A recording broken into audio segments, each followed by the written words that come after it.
প্রিয় সহযোদ্ধা ভাইরা, বহুদিন পর আজকে আমরা প্রাণ খুলে কথা বলতে পেরেছি।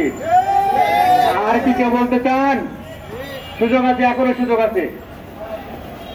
আজকের কেন্দ্রীয় কর্মসূচি, কেন্দ্রীয় যুব দলের কর্মসূচি, বিক্ষোভ মিছিল ও সমাবেশ। আমাদের সমাবেশ শেষ, আমরা মিছিল করব। প্রিয় সহযোদ্ধা ভাইরা, 17 বছর গোলাম নয়, ব্রিটিশ শাসন মানুষ ভুলে গেছে, পাকিস্তান আমলের শোষণ মানুষ ভুলে গেছে।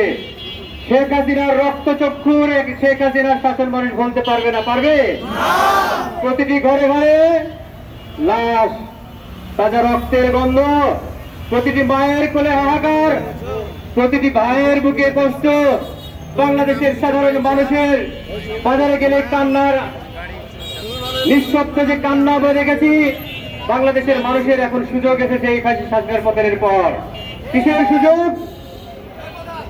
হাট ঘাট বালুরঘাট দখলের সুযোগ না, দখলবাজির সুযোগ না। আমাদের সুযোগ এসেছে বাংলাদেশের সাধারণ মানুষের ভাত ও ভোটের অধিকার পুনঃপ্রতিষ্ঠিত করার সুযোগ এসেছে।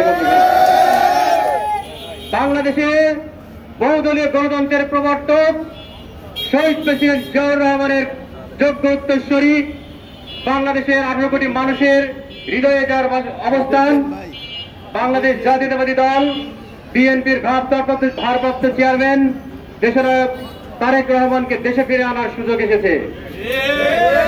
প্রিয় বন্ধুগণ, আপনারা এতদিন এই ফ্যাসিস্ট হাসিনার দমন পীড়ন উপেক্ষা করে যদি মাঠে থাকতে পারেন, তাহলে এই হাসিনা পতনের পর, পালিয়ে যাওয়ার পর, দ্বিতীয় স্বাধীনতার পর আমরা কি মাঠে থাকতে পারবো না?